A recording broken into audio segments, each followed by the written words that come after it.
अथ श्री विश्वनाथाष्टकम्। गंगातरंगरमणीयजटाकलापम् गौरी निरन्तरविभूषितवामभागम् नारायणप्रियमनङ्गमदापहारम् वाराणसीपुरपतिं भज विश्वनाथम्। वाचामगोचरमनेकगुणस्वरूपम् वागीशविष्णुसुरसेवितपादपीठम् वामेन विग्रहवरेण कलत्रवन्तम् वाराणसीपुरपतिं भज विश्वनाथम्। भूताधिपं भुजगभूषणभूषिताङ्गम् व्याघ्राजिनाम्बरधरं जटिलं त्रिनेत्रम् पाशाङ्कुशाभयवरप्रदशूलपाणिम् वाराणसीपुरपतिं भज विश्वनाथम्।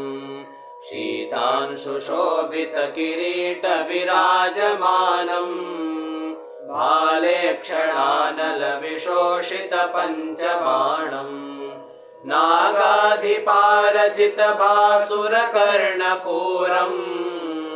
वाराणसीपुरपतिं भज विश्वनाथम्।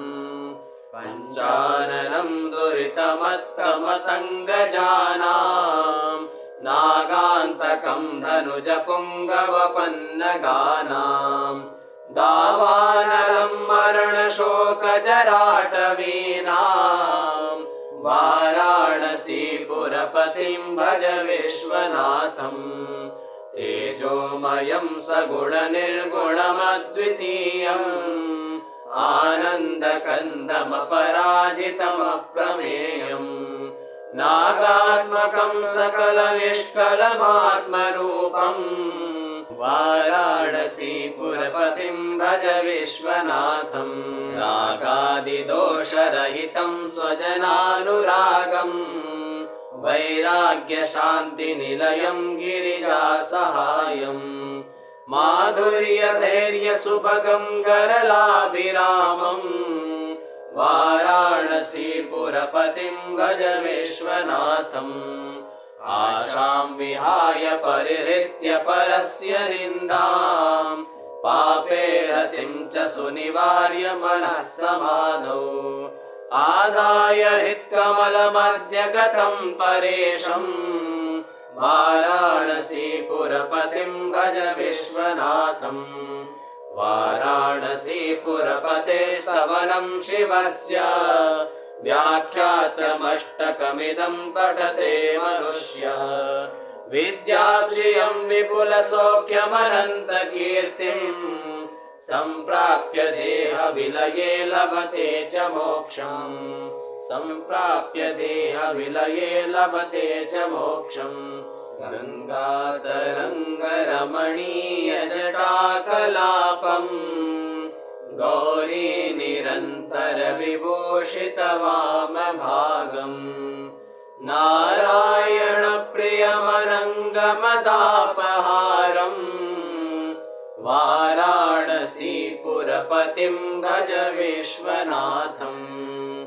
वाचामगोचरमनेकगुणस्वरूपम्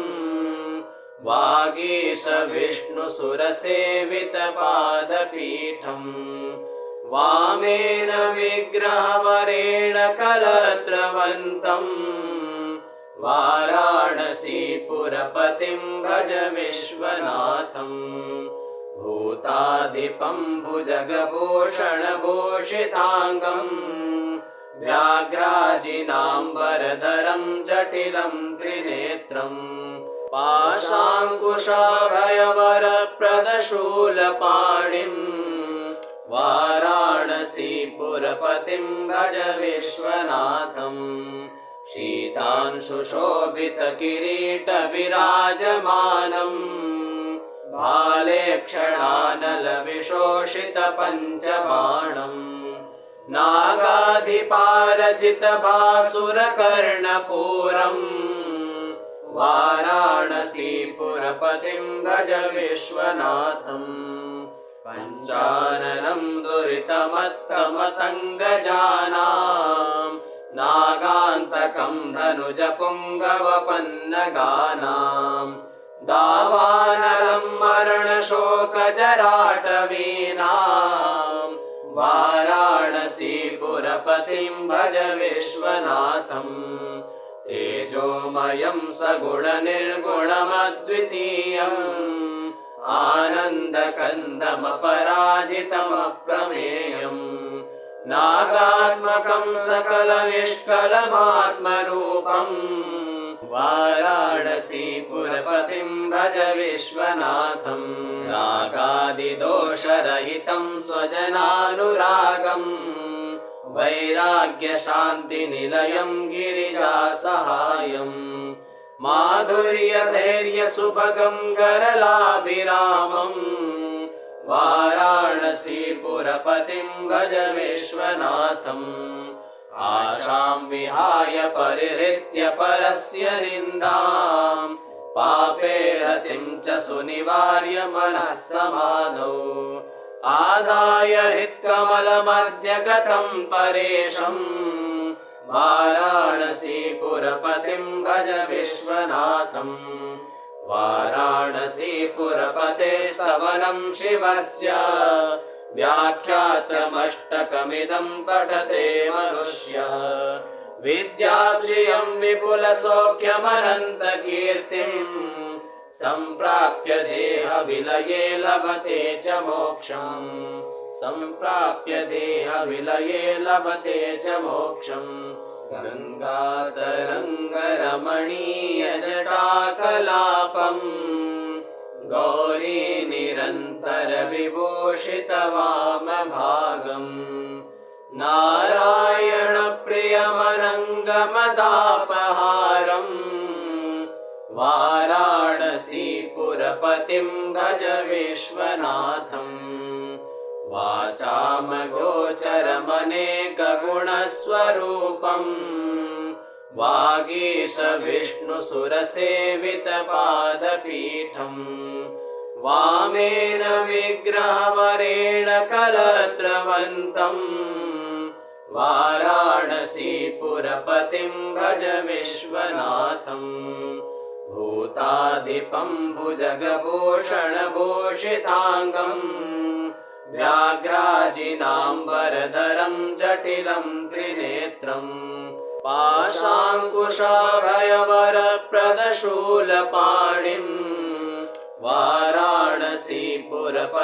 भज विश्वनाथम् शीतांशुशोभितकिरीटविराजमानम् भाले क्षणानलविशोषितपञ्चबाणम् नागाधिपारजितभासुरकर्णपूरम् वाराणसीपुरपतिं भज विश्वनाथम् पञ्चाननं दुरितमत्तमतङ्गजानां नागान्तकं धनुजपुङ्गवपन्नगानां दावानलं मरणशोकजराटवीनां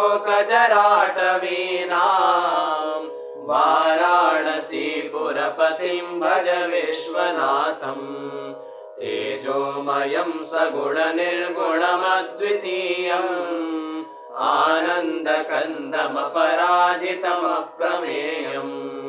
नागात्मकं सकलनिष्कलमात्मरूपम् वाराणसीपुरपतिं भज विश्वनाथम् रागादिदोषरहितं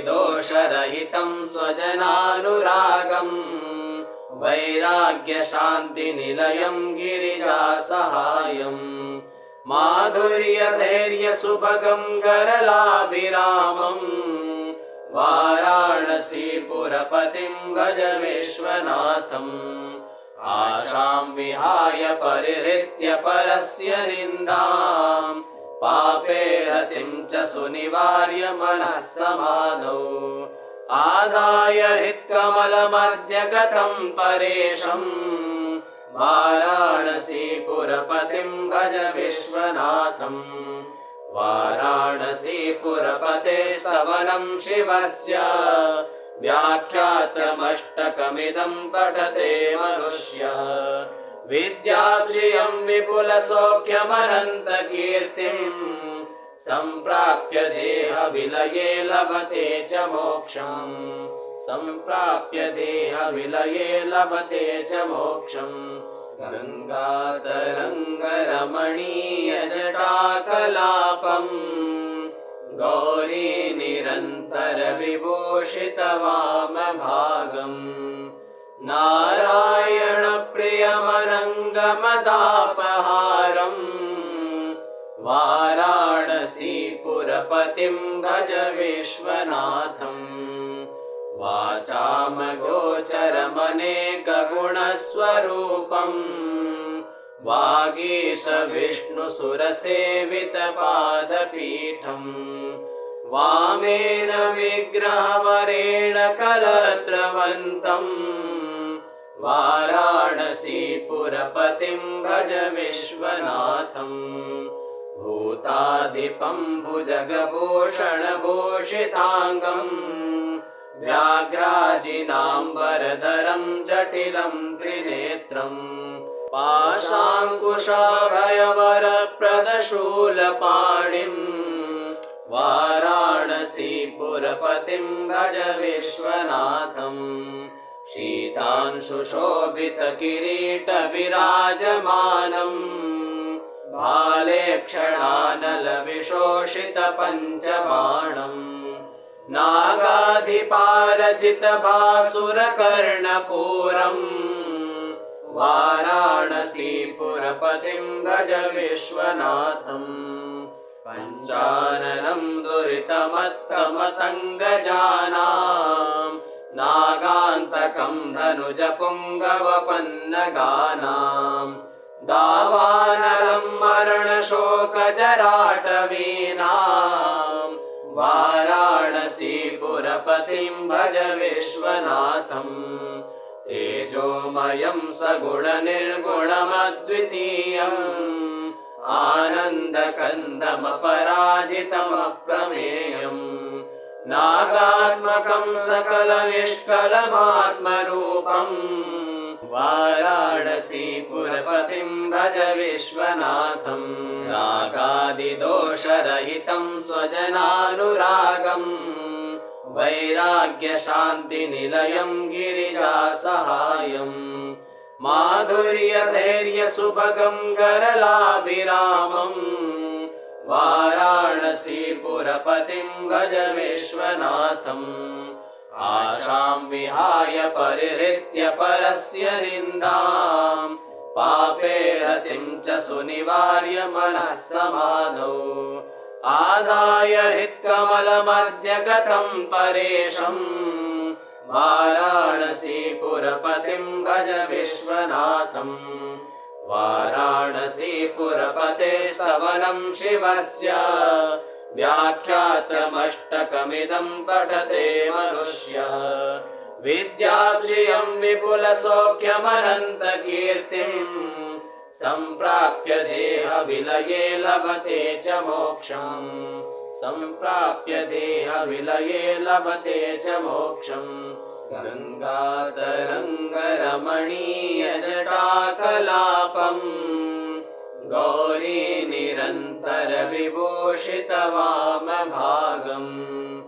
नारायणप्रियमनङ्गमदापहारम् वाराणसीपुरपतिं भज विश्वनाथम् वाचामगोचरमनेकगुणस्वरूपम् वागीश विष्णुसुरसेवितपादपीठम् वामेन विग्रहवरेण कलत्रवन्तम् वाराणसीपुरपतिं भज विश्वनाथम् भूताधिपं भुजगभूषणभूषिताङ्गम् व्याघ्राजिनाम्बरधरं जटिलं त्रिनेत्रम् पाशाङ्कुशाभयवरप्रदशूलपाणिम् वाराणसीपुरपतिं भज विश्वनाथं शीतांशुशोभितकिरीटविराजमानम् भाले क्षणानलविशोषितपञ्चबाणम् नागाधिपारजितभासुरकर्णपूरम् वाराणसीपुरपतिं भज विश्वनाथम् पञ्चाननं दुरितमत्तमतङ्गजानां नागान्तकं धनुजपुङ्गवपन्नगानां दावानलं मरणशोकजराटवीनां वाराणसीपुरपतिं भज विश्वनाथम् तेजोमयं सगुणनिर्गुणमद्वितीयम् आनन्दकन्दमपराजितमप्रमेयम् नागात्मकं सकलनिष्कलमात्मरूपम् वाराणसीपुरपतिं भज विश्वनाथम् रागादिदोषरहितं स्वजनानुरागम् वैराग्यशान्तिनिलयं गिरिजासहायम् माधुर्यधैर्यसुभगं गरलाभिरामम् वाराणसीपुरपतिं भज विश्वनाथम् आशां विहाय परिहृत्य परस्य निन्दां पापे रतिं च सुनिवार्य मनः समाधौ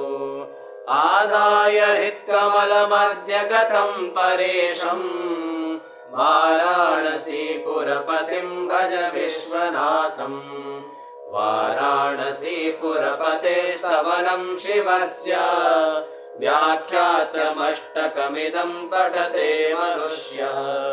विद्याश्रियं विपुलसौख्यमनन्तकीर्तिम् सम्प्राप्य देहविलये लभते च मोक्षम् सम्प्राप्य देहविलये लभते च मोक्षम् गङ्गातरङ्गरमणीयजटाकलापम्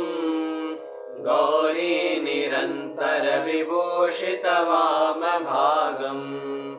नारायणप्रियमनङ्गमदापहारम्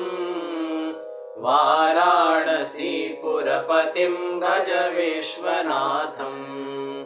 वाचामगोचरमनेकगुणस्वरूपम्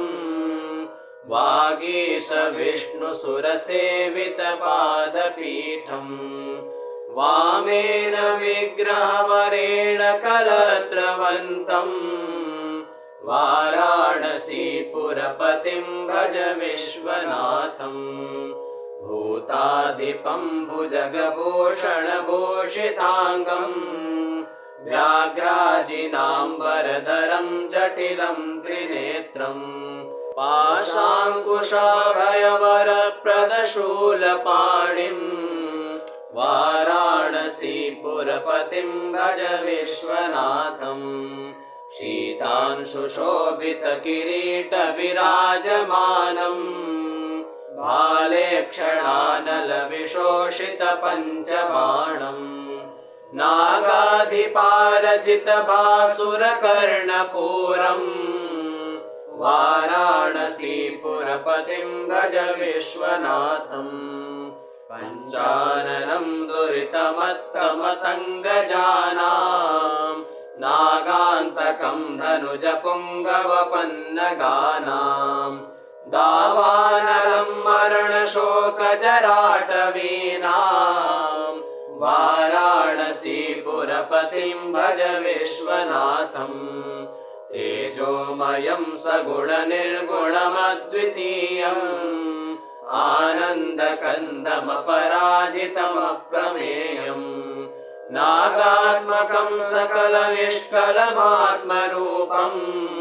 वाराणसीपुरपतिं भज विश्वनाथम् रागादिदोषरहितं स्वजनानुरागम् वैराग्यशान्तिनिलयं गिरिजासहायम् माधुर्यधैर्यसुभगं गरलाभिरामम् वाराणसीपुरपतिं भज विश्वनाथम् आशां विहाय परिहृत्य परस्य निन्दां पापे रतिं च सुनिवार्य मनः समाधौ आदाय हित्कमलमद्य गतं परेशम् वाराणसीपुरपतिं भज विश्वनाथम् वाराणसीपुरपते स्तवनं शिवस्य व्याख्यातमष्टकमिदं पठते मनुष्यः विद्याश्रियं विपुलसौख्यमनन्तकीर्तिम् सम्प्राप्य देहविलये लभते च मोक्षम् सम्प्राप्य देहविलये लभते च मोक्षम् गङ्गातरङ्गरमणीयजटाकलापम् गौरी निरन्तरविभूषितवामभागम् नारायणप्रियमनङ्गमदापहारम् वाराणसीपुरपतिं भज विश्वनाथम् वाचामगोचरमनेकगुणस्वरूपम् वागीश विष्णुसुरसेवितपादपीठम् वामेन विग्रहवरेण कलत्रवन्तम् वाराणसीपुरपतिं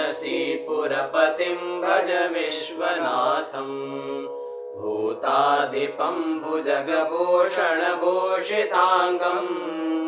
व्याघ्राजिनाम्बरधरं जटिलं त्रिनेत्रम् पाशाङ्कुशाभयवरप्रदशूलपाणिम् वाराणसीपुरपतिं भज विश्वनाथम् शीतांशुशोभितकिरीटविराजमानम् भालेक्षणानलविशोषितपञ्चबाणम् नागाधिपारजितभासुरकर्णपूरम् वाराणसीपुरपतिं भज विश्वनाथम् पञ्चाननं दुरितमत्तमतङ्गजानां नागान्तकं धनुजपुङ्गवपन्नगानां दावानलं मरणशोकजराटवीनां वाराणसीपुरपतिं भज विश्वनाथम् तेजोमयं सगुणनिर्गुणमद्वितीयम् आनन्दकन्दमपराजितमप्रमेयम् नागात्मकं सकलनिष्कलमात्मरूपम् वाराणसीपुरपतिं भज विश्वनाथम् रागादिदोषरहितं स्वजनानुरागम् वैराग्यशान्तिनिलयं गिरिजासहायम् माधुर्यधैर्यसुभगं गरलाभिरामम् वाराणसीपुरपतिं भज विश्वनाथम् आशां विहाय परिहृत्य परस्य निन्दां पापे रतिं च सुनिवार्य मनः समाधौ आदाय हित्कमलमद्य गतं परेशम् वाराणसीपुरपतिं भज विश्वनाथम् वाराणसीपुरपते स्तवनं शिवस्य व्याख्यातमष्टकमिदं पठते मनुष्यः विद्याश्रियं विपुलसौख्यमनन्तकीर्तिम्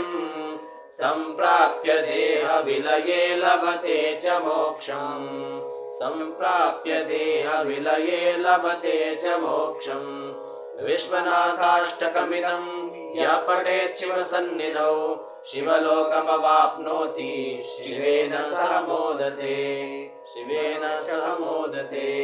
इति श्रीमहर्षिव्यासप्रणीतं श्रीविश्वनाथाष्टकं सम्पूर्णम्।